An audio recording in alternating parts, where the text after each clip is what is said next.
Good afternoon, everyone. My name is Zou Han. It's my great honor to be here to give you a short presentation on wireless indoor localization algorithms and techniques for human activity sensing. So basically, I will give you some basic knowledge and a short introduction about what kind of algorithms and techniques can be used for human activity sensing in the indoor environment. So first of all, I'd like to say something about our motivation, why we need human activity sensing and inference in buildings, and how this project can make contribution to our entire SimbaBest project. So firstly, understanding human activity patterns can help us to forecast building energy consumption. And secondly, precise location information of human activity could improve the efficiency of building control systems, such as air conditioning system and light control system. And we figured out there are basically 3 steps to link human activity sensing with building control systems. So during the first stage, indoor human activity sensing, we try to capture human presence and behaviors by using carry tags or devices such as your mobile phone or RFID tags. And during the second stage, data collection and analyze, we will try to understand human activity patterns and develop human activity forecast algorithms based on some machine learning techniques. And finally, during the third stage, building control system, we develop human occupancy dynamic models in buildings to map localized energy requirements. And at last, we will be able to forecast building energy consumption. And during this short presentation, I will first introduce you various indoor localization algorithms, followed by techniques, and then I will give you a conclusion and the plan for our future works. So let's start with algorithms first. Basically, every localization algorithm for indoor application can be classified into 2 categories: traditional trilateration approach and fingerprinting approach. Trilateration approach uses the geometric properties of triangular to estimate the target location, and it estimates the position of an object by measuring its distance from multiple reference points. And I will introduce you time of arrival, time of difference arrival, and receive signal strength as an example of trilateration approach. And for fingerprint approach, basically every fingerprint approach has 2 stages. During the offline stage, a site survey is performed in an indoor environment, and during the online stage, a location position technique uses the current observed signal strength and the previously collected information together to figure out an estimated location. And I will introduce you k-nearest neighbor algorithm, probabilistic method, and neural networks to you. So let's start with time of arrival. The principle of TOA is quite simple. It is based on measuring the absolute travel time of a signal from a transmitter to a receiver. And the TDOA, time difference of arrival, determines the relative position of the mobile receiver by examining the difference in time at which the signal arrives at multiple transmitters. So both TOA and TDOA have some limitations. For example, TOA requires all transmitters and receivers must be precisely synchronized. And for both TOA and TDOA, it requires light of sight channel between transmitter and receiver, which is a very hard requirement to achieve in the indoor environment, because there are lots of obstacles in the building, such as tables, chairs, even human body could block or affect the signal strength. And received signal strength is another example of trilateration approach. The distance between the receiver and transmitter is calculated based on signal attenuation, pass loss equation, shown here. And RCS also suffers from reflection, penetration losses through walls and floors, reflection, and multipass effect.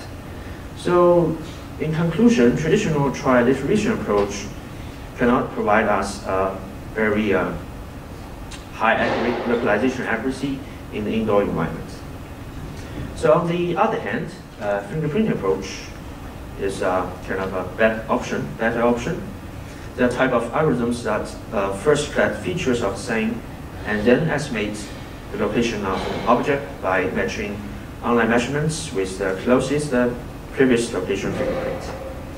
For example, Kenya's neighbor algorithm uses the online received signal strengths to search for K closest matches of known location in signal space from the previously built database according to root mean square errors principle. And by averaging these location candidates with adopting the distance in signal space as weights, we can get estimated location based on the weighted K-nearest neighbor. And probabilistic methods consider positioning problem as a classification problem. During the offline stage, we divided a certain area into n location candidates, like R1 to Rn, and S is the measured signal strength factor. And we can calculate a PSLI, which is the probability that the signal vector S is received, given that the mobile node is in location Li. So we can get a probability distribution that assigns a probability for each measured signal vector S. And during the online stage, by using this Bayes formula, we can get PSLI, which is the probability that the mobile node is in location Li, given that the received signal vector is S. So we can conclude that the mobile node is in, for example, location Lj, which has the largest posterior probability. And we can also use neural networks. During the offline stage, received signal strength and the corresponding location coordinates are adopted as the input and the target output for the training purpose. And during this stage, we can establish a relationship between the input, received signal strength, and its corresponding location coordinates, and we can build up a trained neural network database.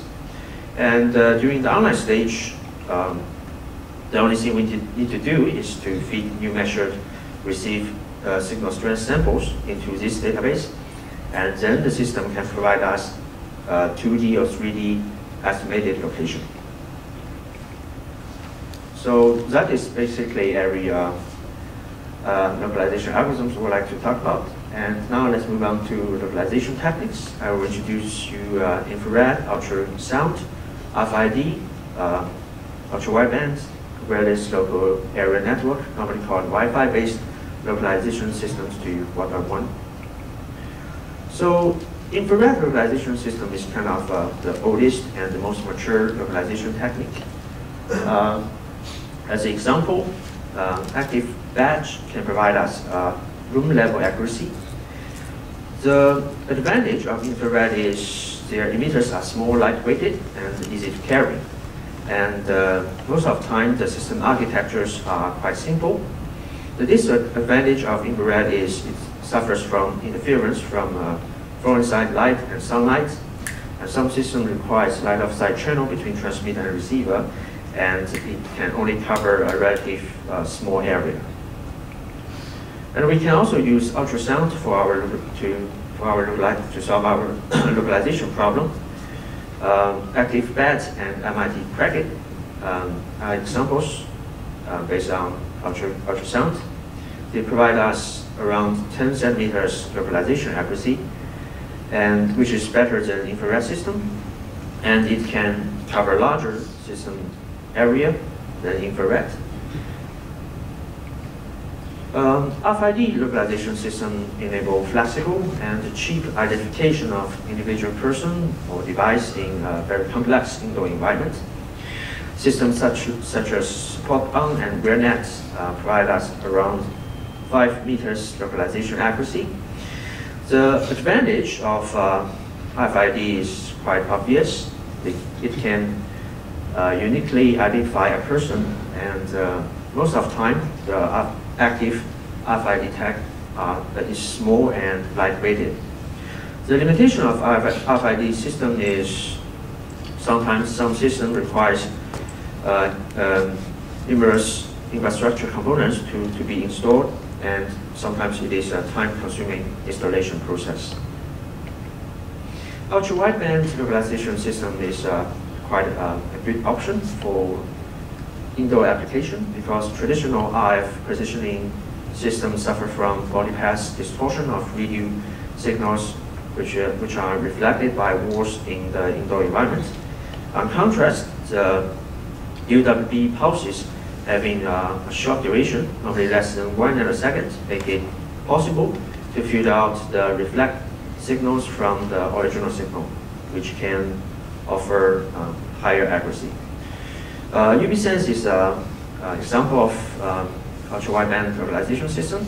It provides us around 15 centimeters localization accuracy. So it is very high localization accuracy, and there's no line of sight channel requirement, no path distortion, less interference, and ultra-wideband also has a high penetration ability. So I think the only limitation for ultra-wideband system right now is the price. It's very expensive. Research package shown in the picture costs around 17,000 US dollars. And we can also use Wi-Fi based localization system. Examples such as the EcoHall positioning system uses the existing indoor Wi-Fi infrastructures to continually monitor the motion of Wi-Fi devices and tags. And receive signal values of the transmitted RF signals recorded at different access points are used to determine the target location. And it offers inexpensive and flexible 2D location information. So EcoHall provides us around 2 to 3 meters localization accuracy. The advantage of Wi-Fi based system is to use the existing Wi-Fi infrastructure, and it reduces Wi-Fi wireless devices such as your mobile phone, your iPad, as a target to locate a person. And it is relative low cost positioning technique. So to summarize, for indoor localization system, normally the accuracy we need is around 1 meter to 5 meters, and the coverage area is normally around 10 square meters to 100 square meters. So from this diagram, the suitable techniques we have is infrared, RFID, ultra-wideband, and Wi-Fi based system. So right now we have already deployed test Wi-Fi based localization system in our Singapore-based office.